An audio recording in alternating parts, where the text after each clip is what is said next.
I woke up before the sun, the apartment still cold and quiet. Thanksgiving for most people meant sleeping in, watching parades, and smelling turkey in the oven. For me, it meant tying my hair back, pulling on my navy scrubs, and heading into the ER for a double shift. 16 hours. I told myself it was worth it. Helping people mattered, and I'd still get to see my family afterward. I texted my mom before driving in. Might be late, but I'll come after shift. Save me a plate. She didn't respond, but she usually forgot her phone at home, so I didn't think much of it. The hospital was packed. Heart attacks, car accidents, a kid who choked on a candy, an elderly woman whose blood pressure crashed right as she was telling me about her granddaughter's new job. A teenage boy with a broken arm cried while I held his hand. A man with chest pains squeezed my fingers so tight I felt it for hours. It was busy, messy, loud, and emotional. I didn't sit for more than 5 minutes all day. When the clock finally hit the end of my shift, my feet hurt, and my back ached, but I felt proud. Tired, but proud. I saved lives. I comforted families. That's what Thanksgiving was supposed to be about, right? Gratitude and love? I changed my gloves, washed my hands one last time, and headed to my car.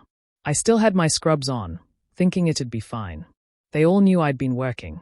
I felt a small spark of excitement. Even if I was late, at least I'd walk in and see my family smiling, plates ready, someone saying, "Finally. We were waiting for you." I pictured my mom hugging me, maybe my dad patting my shoulder, and my brother joking that I looked half alive. That hope kept me warm as I drove across town. When I pulled up, the driveway was full. Cars lined the street.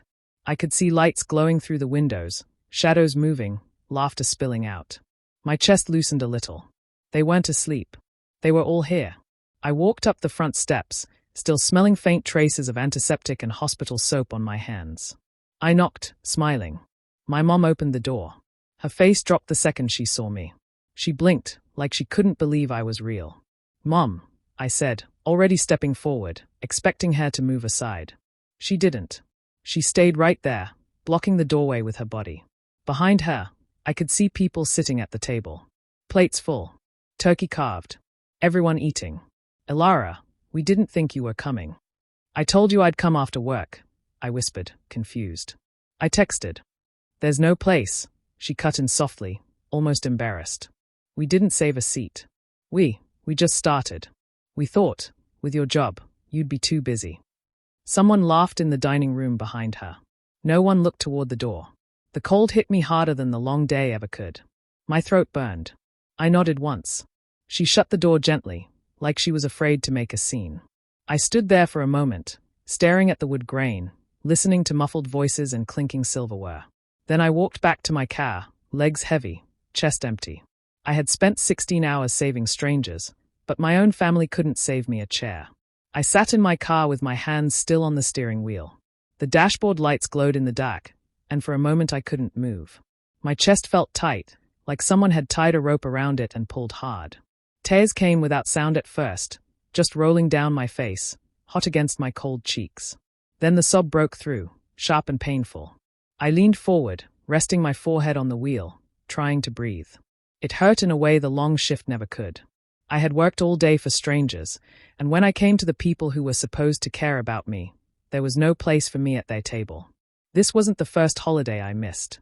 I had spent Christmases in trauma bays, New Year's Eve counting down over a patient's heartbeat, and 4th of July pulling fireworks shrapnel out of someone's leg. Every time, I told myself it was okay. I chose this career.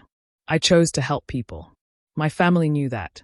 They always said they were proud of me, but they never showed it the way they showed it for Grant.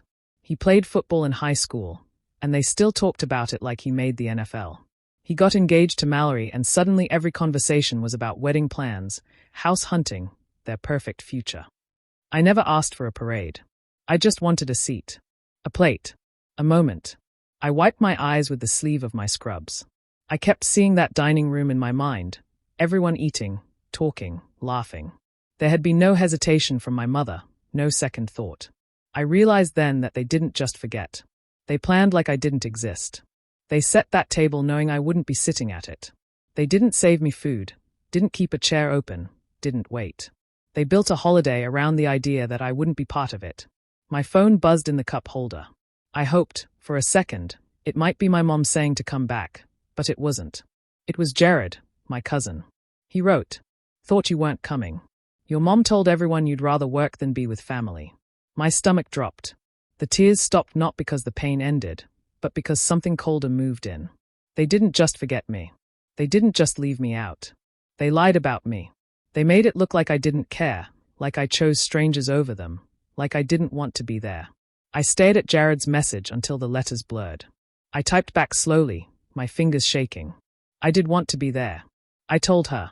I showed up. I didn't send anything else. I didn't know what to say. The betrayal sat in my chest like a heavy stone.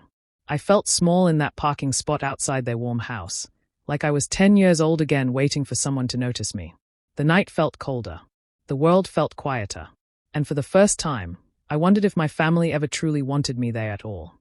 The drive back to my apartment felt longer than usual, even though the roads were empty. Streetlights stretched across the pavement like tired halos, and every red light gave me too much time to think. By the time I reached my building, my eyes felt swollen, and my body felt heavier than it had after 16 hours on my feet. I walked upstairs slowly, unlocked the door, and stepped into silence. No voices, no laughter, no warm smells drifting from the kitchen. Just the soft hum of the fridge and the faint scent of antiseptic still clinging to my clothes. I kicked off my shoes and set my keys on the counter. My stomach growled, but I didn't feel hungry. Still, I forced myself to open the fridge and pull out the leftover hospital turkey tray. It wasn't real Thanksgiving food, just dry turkey slices, instant potatoes, and a plastic cup of cranberry jelly. I put it in the microwave and listened to it hum. The sound filled the empty space around me. It felt like background noise in a movie scene where the character sits alone after everything falls apart. I sat on the couch with the tray in my lap. The food tasted like cardboard. I chewed slowly, staring at nothing. My mind kept going back to the front door closing in my face, to my mom's voice saying there was no place for me. No place. The same woman whose utilities I paid when they were behind one winter. The same woman who called me crying when Dad lost hours at work, and I sent money without thinking. I didn't do it for thanks. I did it because they were my family and I believed that meant something. And Grant. I remembered picking him up after his DUI, hands shaking, terrified his life would fall apart. He begged me not to tell anyone, said he made a stupid mistake. I stood by him. I took off work the next morning to drive him to court. I kept quiet when my parents blamed stress and bad luck. They never knew I was the one who bailed him out because he asked me not to say a word. I did it because I thought we were close, because I thought that's what siblings did. But sitting there, eating microwaved turkey in a silent apartment after being turned away from my own family's table, I realized something sharp and painful. I had always been the one giving. Comfort, money, help. I showed up. I worked holidays. I sacrificed time and sleep and holidays. They loved what I did for them, not who I was. To them, I was someone useful, not someone loved. A cold calm settled in my chest. Not anger, at least not then. Just a quiet understanding. I put the tray down and wiped my face with my hands. If they couldn't make space for me, I wasn't going to beg for it anymore. I wouldn't knock on a door that closed on me again. I wouldn't wait to be chosen by people who never chose me first. I sat there for a long time, breathing slowly, letting the truth settle. Then, in the quiet, I whispered to myself, almost like a promise, never again. The next morning, I woke up feeling heavy, like my body was wrapped in wet blankets. I lay there staring at the ceiling, trying to understand why it hurt so much. It wasn't just last night. It was everything that came before it, every quiet moment where I convinced myself it wasn't a big deal, every time I pretended it didn't bother me. The truth was, this wasn't new. It had just finally shown itself in a way I couldn't ignore. I remembered being 10 years old, holding a first-place ribbon from my school science fair. I had worked so hard on that project, spent weeks building it, learning every detail. I was excited, proud, waiting for my parents to show up like other kids' parents. But they didn't. When I finally got home, ribbon still in my hand, Mom and Dad were laughing about Grant's football game. They had gone to watch him play a match that didn't even matter, and he sat on the bench most of the time. They didn't ask about my ribbon until I showed it to them. Even then, they just smiled politely and moved on. It was just a ribbon, they said. Grant had real team spirit. I told myself it was fine. I told myself they loved us both. Years later, at my nursing school graduation, I walked across the stage with honors. My name was called with a special mention, and I heard cheers from strangers' families. When I found my parents after the ceremony, they hugged me, but it was distracted, half-hearted. They were too busy talking about Grant's newest purchase, a boat he couldn't even afford without their help. My dad kept repeating, "He's doing so well." My mom scrolled through photos of Grant and Mallory at the marina. No one asked about my award. No one mentioned how hard I worked. I smiled anyway. I didn't want to look bitter. I told myself they were proud deep down. I wanted to believe it.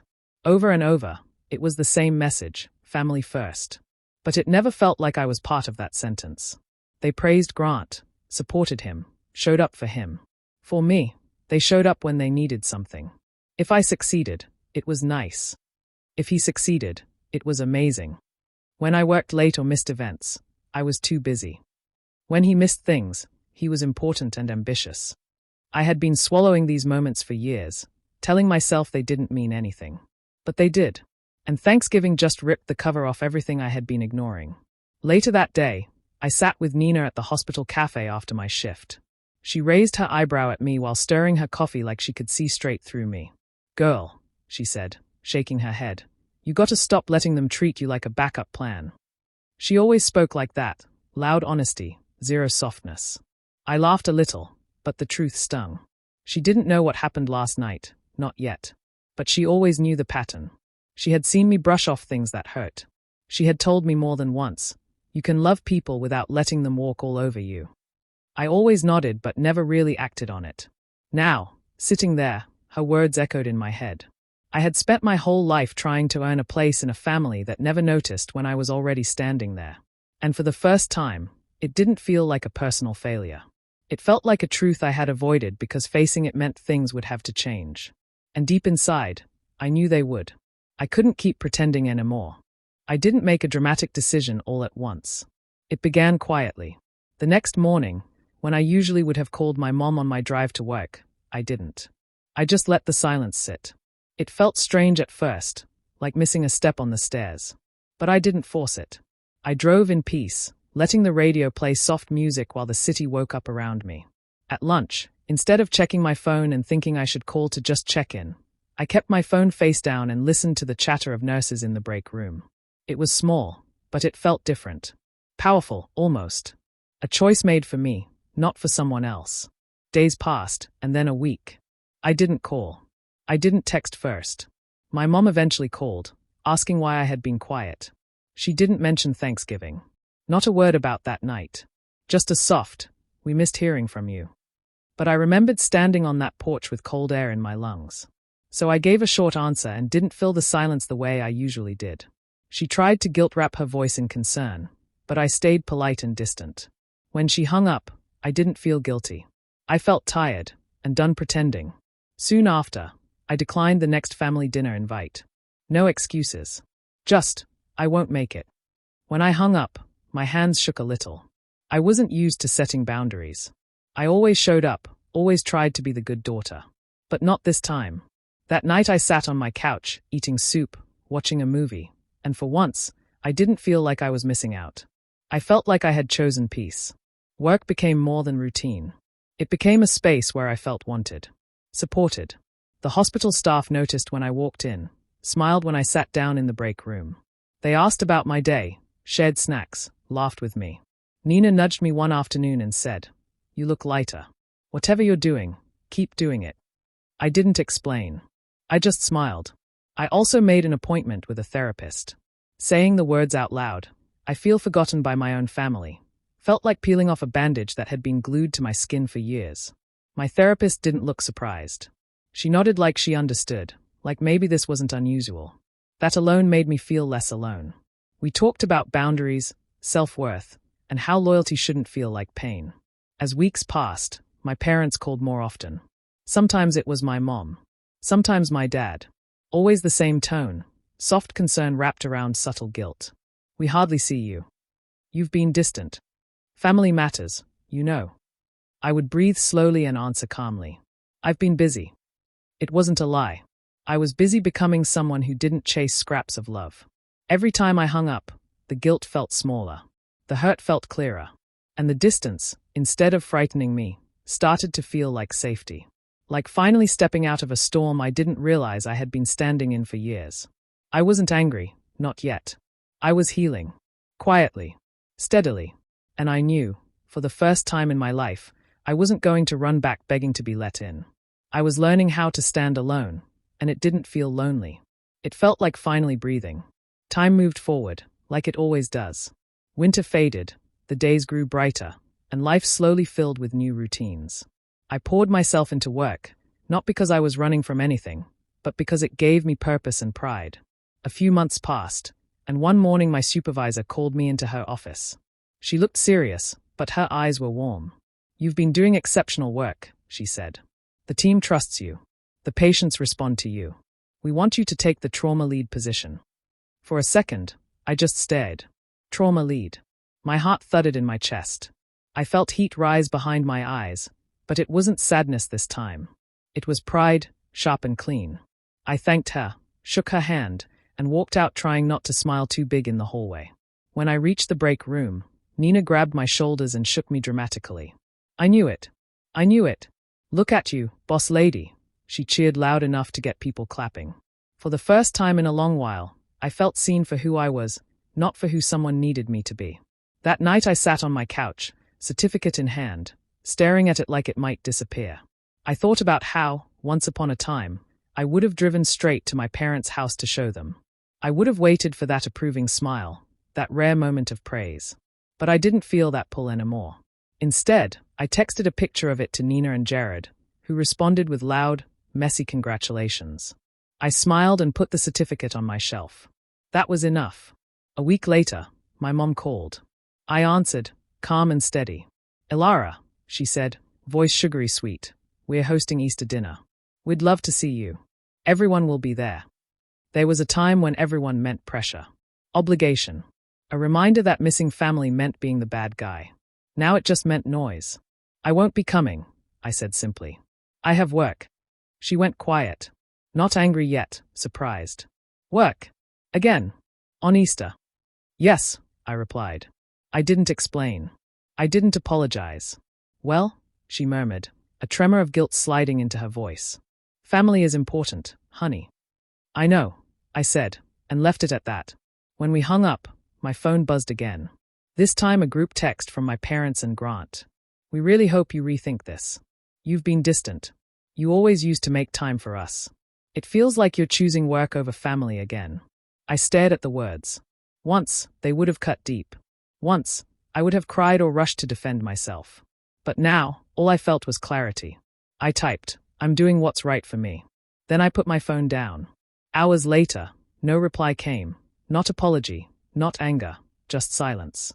I knew what they were thinking.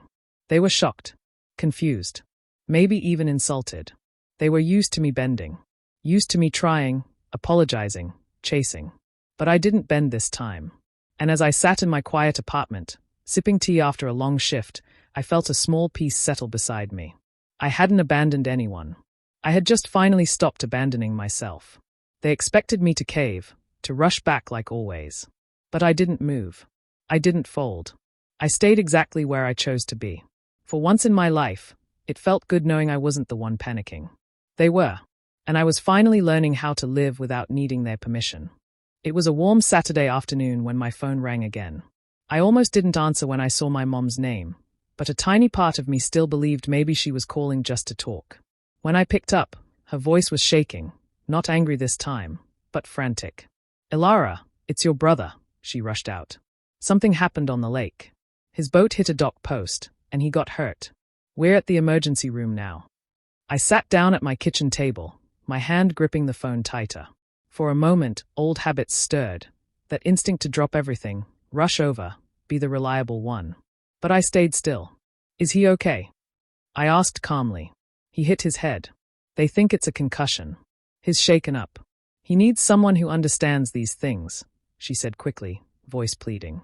"Can you come help? Talk to the doctors for him." There it was. Not come support your brother. Not we need you emotionally. Just handle this. Fix this. Step into the role you always do. Be useful. I stared out the window at the quiet street below. People walked dogs, kids rode bikes. The world kept moving. I thought about every holiday, every forgotten milestone, every time they needed me but never stood up for me. I thought about that front door closing on Thanksgiving night. And suddenly, I felt still inside, steady, not shaken. I'm sure the hospital can take care of him, I said softly. He's in good hands. There was a pause. Not just silence, shock. Like she didn't understand the meaning of my words. Ilara, she whispered, your brother needs you.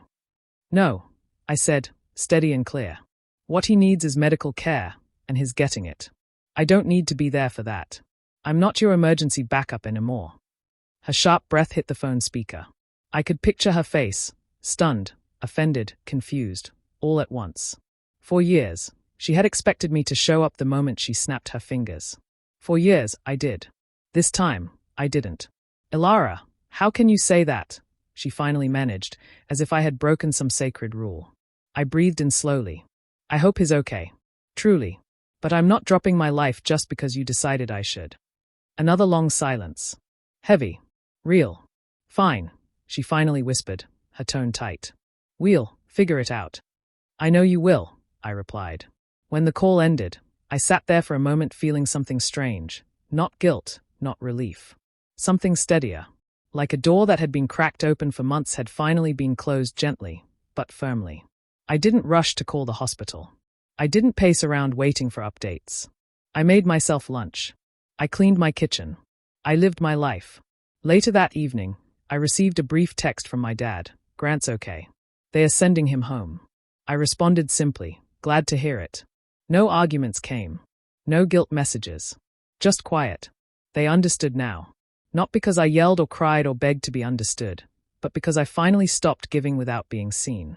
For the first time, they realized I wasn't just tired. I was done being their convenience. And that was the moment everything really shifted. There was no going back. Not anymore. The knock on my door came on a quiet Sunday morning. I had just poured coffee and was sitting on my couch, enjoying the stillness before work. I wasn't expecting anyone. When I opened the door, my parents stood there. No call. No warning. Just the two people I had been stepping back from, staring at me like I had done something wrong. My mom crossed her arms immediately. We need to talk, she said, pushing the door as if she might walk in without waiting. I didn't move. What are you doing here? My dad looked tired, annoyed even. This distance has gone on long enough, Ilara. We are your family. You're acting dramatic. My chest tightened, but not from fear, from irritation. I'm acting dramatic, I repeated quietly. Mom sighed like she was exhausted from my behavior. You've been cold. Avoiding us. Not answering like you used to. It's not fair. We didn't raise you to turn your back on family. Family. That word again. They threw it around like it automatically erased everything. I leaned against the door frame, gripping the edge lightly. I'm not turning my back. I'm protecting myself. Dad shook his head. Protecting yourself from what? We've always been here for you. That sentence hit something inside me, and suddenly I felt heat rising. Always been there. I asked. Really? They looked at me like I was speaking another language. So I told them. I told them about the science fair ribbon I held while they cheered for Grant sitting on a bench. I told them how they barely looked at my honors at graduation, too busy bragging about Grant's boat. I talked about every holiday I worked, and how they never once suggested shifting dinner time so I could join. I told them about paying their bills when they needed it, helping Grant after his DUI, backing him when he begged me not to tell. I reminded them how often they turned to me only when they needed something. My mom's face tightened, but she didn't interrupt. My dad looked confused, like he'd never heard these moments before, as if they didn't remember because they never mattered to them. And Thanksgiving, I said, my voice softer now, steadier. I worked 16 hours taking care of people who had no one, and when I came to the one place I should have belonged, you shut the door in my face. You didn't forget me. You didn't save a seat. You didn't even leave food. You planned a holiday without me and lied to everyone about why. They both looked stunned now, eyes wide, as if they had never imagined I saw or felt any of it. That night, I continued, I realized I was only part of this family when you needed me. Not when I needed you. And I won't live like that anymore. Silence. Not defensive, not angry, shocked. Like they finally saw something they had been blind to. My mom opened her mouth but no words came. My dad looked down at his shoes. For once, they weren't arguing. They were realizing. I didn't slam the door. I didn't yell. I just stood there, breathing, steady and sure. For the first time in my life, I wasn't begging to be seen. I was showing them the truth and letting them sit with it. They had never faced their behavior before. Now they couldn't escape it. And neither could I. The months after that conversation felt different. Nothing dramatic changed at first. The sky didn't get brighter. The world didn't suddenly cheer for me. But inside, I felt steady. I worked, slept, cooked simple meals, and kept going. I stopped worrying about every little text or silence from my parents. I didn't wait for apologies that might never come. I just lived. With no more last-minute family favors, my savings grew faster. I stopped pouring my energy into trying to belong where I never truly had. Instead, I poured it into my life, my job, my friendships, and myself. One evening, after signing some papers and getting the keys, I stood in front of a small townhouse with pale blue shutters and a tiny front porch. It wasn't huge or fancy, but it was mine. A fresh start. My own space.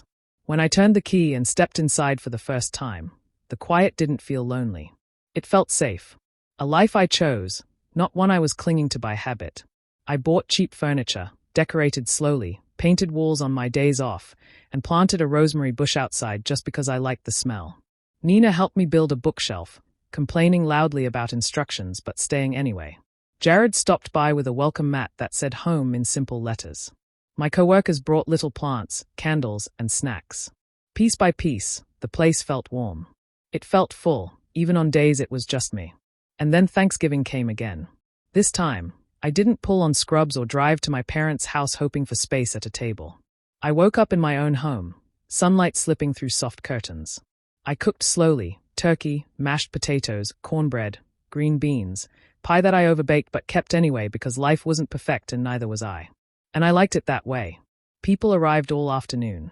Nurses from the ER, laughing and carrying dishes. Jared with cranberry sauce and a goofy smile. My elderly neighbor Mrs. Hawthorne with sweet potatoes and stories about her late husband. Nina showed up the loudest, holding a big bowl and yelling, "I hope you bought enough napkins because I plan to eat like I haven't seen food in weeks." We crowded around my small table. Some sat on chairs, some on the couch, some cross-legged on the rug. It wasn't polished or formal. It felt real. Warm. Chosen. We ate, talked, teased each other, shared stories from our lives. Someone put music on softly in the background. Someone else brought out board games. Laughter filled the room. Honest laughter, not the forced kind I used to pretend through at family gatherings.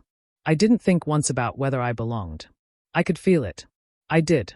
At one point, I stepped into the kitchen to refill drinks and just stood there for a moment, looking at everyone. This wasn't revenge the dramatic way people imagine. No shouting, no showing off, no proving points online. I didn't post a single picture. I didn't tell my parents a word about it. This victory wasn't for them. It was for me.